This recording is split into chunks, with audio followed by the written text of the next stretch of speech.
Shalom, puji Tuhan, Bapak Ibu Saudara yang dikasihi Tuhan. Renungan firman Tuhan hari ini adalah tentang hawa nafsu.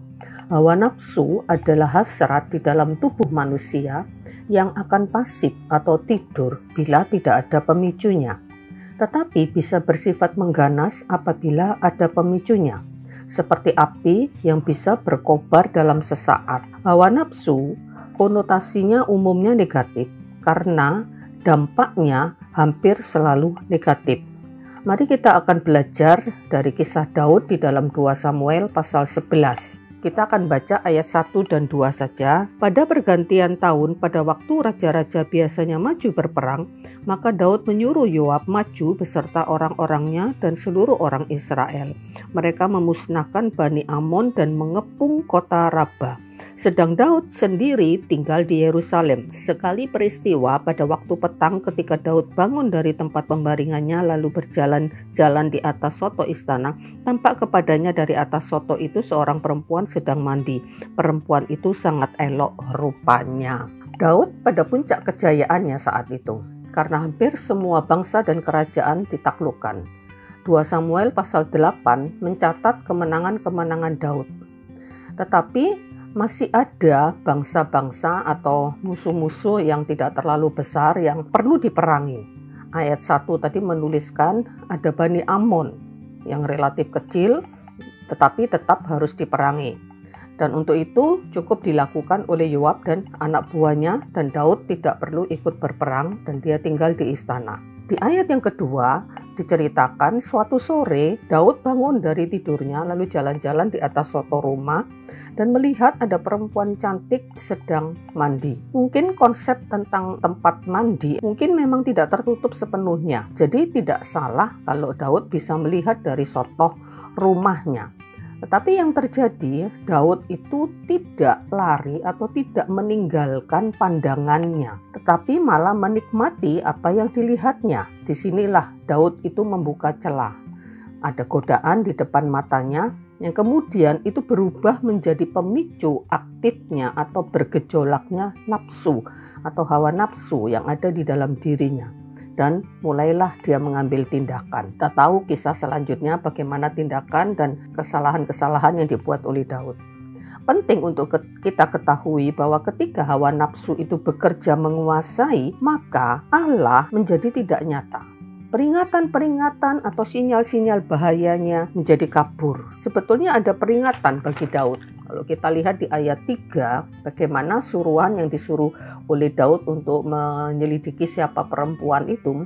Suruhan itu mengingatkan bahwa perempuan itu adalah Batseba, istri Uria. Supaya Daud tahu bahwa itu adalah istri orang. Bahkan Uria itu adalah salah seorang pahlawan perangnya. Kemudian di ayat 8-13, 2 kali Uria itu menolak skenario yang dibuat oleh Daud karena Uria orang yang bertanggung jawab dengan tugasnya. Ketulusan hati Uria sama sekali tidak menyentuh hati Daud, bahkan akhirnya Daud membunuh Uria. Inilah dampak dari hawa nafsu yang bergejolak di dalam diri Daud.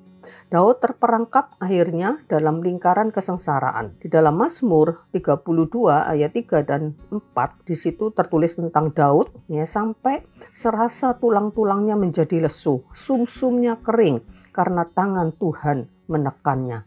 Itulah yang dialami oleh Daud ketika dia melampiaskan hawa nafsunya dan dia terperangkap ya, di dalam lingkaran kesengsaraan. Nah, berita baiknya adalah Daud begitu ditegur oleh Nabi Nathan, dia segera bertobat, tapi tetap ada risiko yang harus ditanggungnya. Kalau kita melihat perbedaan membandingkan dengan Yusuf sama-sama mengalami berhadapan dengan godaan dari istri Potifar. Tetapi Yusuf segera lari menjauhi godaan itu dan dia selamat. Sekalipun dia harus menanggung resiko akibat fitnahan dari istri Potifar. Tapi Yusuf bebas ya dari dosa yang menggoda dia, dari hawa nafsu yang bergejolak. Nah, lewat renungan hari ini kita diingatkan untuk benar-benar waspada dengan hawa nafsu. Hawa nafsu berawal dari keinginan. Keinginan yang semula netral kemudian menjadi negatif. Misalnya ibu-ibu kepengen beli baju, beli tas, ya.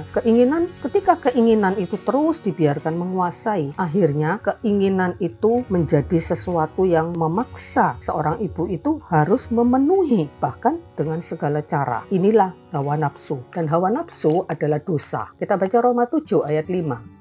Sebab waktu kita masih hidup di dalam daging, hawa nafsu dosa yang dirangsang oleh hukum Taurat bekerja dalam anggota-anggota tubuh kita agar kita berbuah bagi maut. Nah, bagaimana kita bisa mengendalikan atau menguasai hawa nafsu? Hawa nafsu itu harus dimatikan, tidak cukup hanya dikecilkan. Sebuah ilustrasi, zaman dulu sih ada orang pakai tape recorder ya untuk nyetel lagu-lagu ya dari kaset. Nah, situ ada tombol volume untuk membesarkan atau mengecilkan suara. Nah, kalau seandainya hawa nafsu itu ya bisa dikendalikan, ya bisa diatur, maka harus diatur sampai pada posisi off. Kalau di dalam tape recorder itu volumenya tidak sampai off, maka suara itu walaupun kecil bisa terdengar, tapi kalau dalam posisi off berarti mati, tidak ada suara yang bisa keluar. Dalam Kolose 3 ayat 5, karena itu matikanlah dalam dirimu segala sesuatu yang duniawi, yaitu percabulan, kenajisan, hawa nafsu, nafsu jahat, dan keserakahan, yang sama dengan penyembahan berhala. Jadi kita harus mematikan keinginan daging kita, sehingga ketika ada godaan, ada pemicu, itu tidak akan muncul. Karena apa? Keinginan dagingnya sudah mati. Ya, bagaimana kita mematikan keinginan daging? Kita harus terus berjalan di dalam pimpinan roh. Dan kita percaya Roh Kudus akan menolong kita untuk kita bisa menguasai keinginan daging kita. Dan kita boleh menjadi orang-orang yang terbebas ya, dari ancaman hawa nafsu yang bergejolak, hawa nafsu yang bisa memicu kita melakukan satu tindakan dosa. Amin. Puji Tuhan.